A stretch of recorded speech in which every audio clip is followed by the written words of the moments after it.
Bonjour à toutes et à tous, bienvenue dans Cinécast. Salut Thibaut. Salut Guillaume. Cinécast, c'est l'émission qui vous fait découvrir les dernières sorties cinéma et streaming. Et avant de plonger dans notre film du jour qui est Dalloway, pensez à vous abonner sur la plateforme de votre choix, à liker la vidéo si vous êtes sur YouTube ou à laisser un avis sur votre application de podcast favorite. Merci d'avance. Dalloway, c'est un film français signé Yann Gozlan avec Cécile de France, Mylène Farmer et Lars Mikkelsen, le frère de Oui, tout à fait. Le grand frère de le grand frère de et voilà que le nom m'échappe, c'est pas Mats? possible. Mads Mikkelsen, merci beaucoup. D'accord. Ah, tu J'ai eu je sais pas ce qui s'est passé. Ça ça sort le arrive. 17 septembre en France et en Belgique. Qui dit Yann Gozlan dit thriller, hein, parce que c'est un peu son Oui, style, hein. Il ouais, a fait ouais. que ça pour l'instant des films à thriller. C'est lui qui a fait Goliath. Non, c'était pas lui Goliath. Allez, je vais plus l'avoir, c'est pas possible. Bah, Boîte Noire. Boîte noire avec Pierre Ninet, il a fait également un autre film où Pierre Ninet écrit un roman dans le sud de la France et tout, un peu un truc à la Hitchcock. Donc voilà, c'est un Oui, homme qui a beaucoup d'inspiration de ce cinéma-là. Il a fait Vision aussi, Vision toute l'année affaire. dernière qui était, mais qui était pas, génial et Burnout, c'était pas génial non plus. Voilà. Mais vous voyez, voilà, ça dépend des fois, mais en tout cas, Boîte noire, c'était pas mal du tout, hein. Oui, Boîte C'était Noire, je clairement pense que c'est sans doute son meilleur film. un bon succès de Yann Gozlan. Et voilà, donc il nous revient tous les 2 ans environ avec un nouveau thriller. Donc c'est avec beaucoup de curiosité qu'on a pu voir ça et que tu as pu voir ça en tout cas.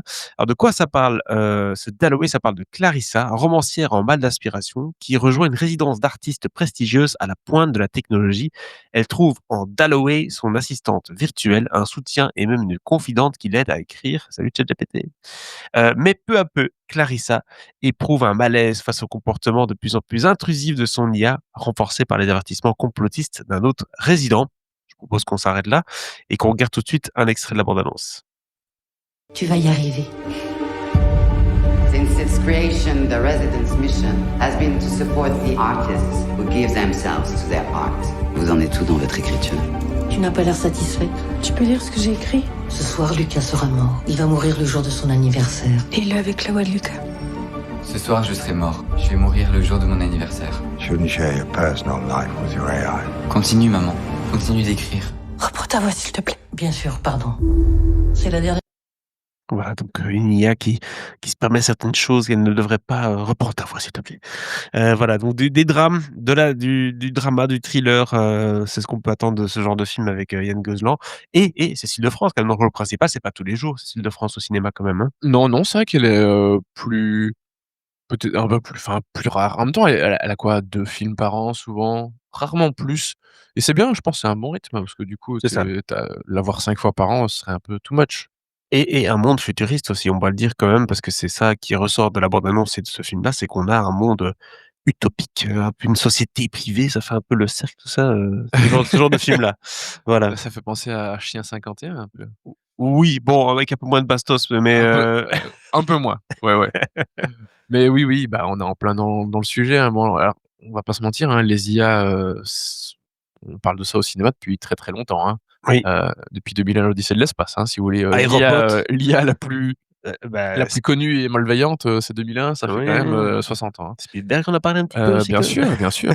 Mais en même temps, l'âge d'or quelque part de la SF, en littérature, enfin, c'est Asimov, mmh c'est Philippe K. Dick et cetera, c'était il y a 70 ans, 80 ans, hein, c'était dans les années 50 quand même, donc ça fait un moment, hein. Et c'est clair que, honnêtement, je sais pas si on a inventé beaucoup de choses, en science-fiction depuis, hein. Tu veux dire que ça se Parce que réinvente les pas grandes trop, quoi? thématiques, bah, j'ai l'impression que ça se réinvente assez peu. C'est comme le fantastique, quoi.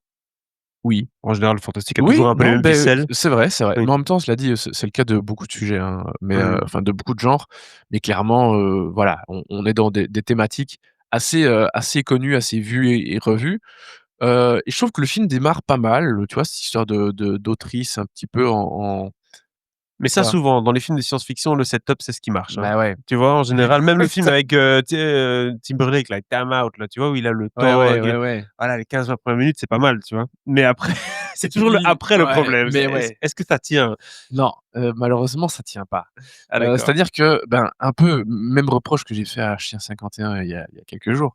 C'est-à-dire qu'on a des thématiques à nouveau SF classiques, hein, le truc Mmh. de l'IA et tout, ici, personnage un petit peu en panne d'inspiration, qui a traversé un drame, hein, on le comprend déjà avec son fils, enfin, lié à son fils et la mort de son fils. Ça aussi, c'est assez cliché dans ce genre de film, Heu oui. Donc voilà, pourquoi Mmh. pas, mais ça démarre dans quelque chose d'assez sympa et puis on part dans des trucs, en fait, qui sont tu fais: «Ah non, c'est ça, en fait», Mmh. tu vois? À nouveau et pareil, c'est dommage parce que je trouve que ça se vautre dans quelque chose hyper convenu, vu encore plus de fois que cette histoire d'IA, qui pourrait être intéressant et bien amené et en fait non, ça part dans des trucs, beaucoup plus faciles et convenus et vus et revus et re-revus, et je vais pas dire la thématique, en particulier parce que sinon vous allez faire: «Ah ouais, Ah c'est oui, ça, ah c'est ça. ouais». Juste dire le thème, hein, donc voilà, et je trouve que c'est dommage parce qu'il y avait de quoi faire en fait avec cette histoire de d'IA et en fait, elle fait une retraite dans un centre qui a l'air un peu fumeux, hein, parce que le personnage de Lars Mikkelsen va la prévenir qu'il y a des trucs un peu bizarres quand même dans cet C'est endroit donc ça. OK, on a déjà vu ce genre de choses, mais pourquoi pas? Il y a Un moyen de peu faire des au Dolce la Hulpe pour les Bruxellois, si vous connaissez. mais bon voilà et c'est un peu exploité, d'où le côté, Oui. thriller que Yann Gozlan, utilise quand même plutôt pas mal, mais Mmh mh. voilà, c'est ce qu'il en fait à nouveau qui est dommage, tu vois? Et donc là où il y a de la tension, bah, en fait, il y en a pas tant que ça, tu vois? D'accord, oui, oui. Déjà la bande annonce n'était pas très tendue, je trouvais. Ouais, Mais, ça vient, hein, le truc c'est que ils font tous des bandes annonces de 2 minutes 20 à un c'est moment, on ça, peut pas c'est mettre 2 ça. minutes 20 de bande annonce, mais Et j'ai pas vu Mylène Farmer, moi j'étais un peu étonné. non, mais on l'a entendu, Ah on l'a oui, c'est vrai. entendu. Mylène Farmer fait la voix de Dalloway, donc on ne la voit pas, on l'entend, heu, ça va. Je préfère l'entendre comme ça qu'en chanson, je suis désolé, je suis pas un Farmer Mais Zouz, enfin! mais ouais, non, moi ça me j'ai du mal avec sa musique, mais bon soit, c'est pas le sujet. Non. Mais non, mais par contre, elle a une voix, qui passe bien Oui, puis une voix pour un super connue, personnage, tu vois? d'intelligence artificielle Exactement. comme ça. Ça, c'est sympa.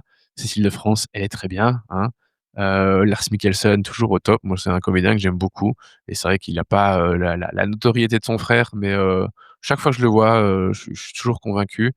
Bah, notamment dans le Frankenstein de Guillermo del Toro, qui, j'ai eu la confirmation, hein, ne sortira pas en salle en Belgique. Donc ça, les gros films Netflix de cette année ne sortent pas dans les salles belges, Bah, c'est cette fini. fois-ci. Ciao le cinéma. Voilà. Comme Apple, hein, Hem, qui vient de dire qu'ils ne sont pas sûrs, qui finalement qui vont faire des films encore au cinéma. Après même le succès de oui, oui, F1, ils donc voilà, donc avaient mais ils l'avaient déjà dit avant, donc oui, mais bon là, ils le enfin bon, confirment. voilà, Ils signent. exactement, petite parenthèse. Mais voilà, je trouve qu'il y a pas vraiment de tension, la mise en scène n'est pas exceptionnelle, il y a vraiment pas grand chose, d'un peu imaginatif, donc oui, c'est vraiment dommage. Je trouve que c'est très plat et tout ça pour tomber dans des choses, classico-classiques de chez classique Ouais, de classique. c'est malheureux. Tu là: «Bon, dommage» et franchement, te dire que c'était, un des films de minuit de Cannes, vraiment, c'était pas une bonne année de film de minuit Cannes, hein. Une fois encore, c'est un peu dommage. Oui, c'est clairement pas la sélection qu'on retiendra le plus du festival de Cannes, en tout cas Non! cette sélection de minuit et malheureusement, c'est une tâche de plus dans la filmographie de Ryan Gosling qui est un peu en dents de scie. Donc voilà, Ouais, c'est dommage parce que plutôt ça des scies, descendantes que des scies, montantes, hein. C'est ouais, plutôt ça une dépend. pente, que Mais que là des dents, hein, mais là, c'est compliqué. malheureusement. Voilà, donc malheureusement, tu donnes quoi? Une étoile pour ce Oui, oui, une étoile, c'est 1 étoile pour ce vu. Dalloway vu, revu, re-revu malheureusement, pour ce film qui sort donc le 17 septembre en France et en Belgique. N'hésitez pas un peu à nous dire dans les commentaires de ce podcast ou de cette vidéo YouTube, ce que vous avez pensé du film si vous avez eu l'occasion de le voir, ce que vous pensez aussi de la filmo de Yann Gozlan ou de Mylène Farmer. On regardera ça avec beaucoup d'attention. On se dit à très, très bientôt pour une nouvelle critique. Ciao, ciao. Ciao, ciao.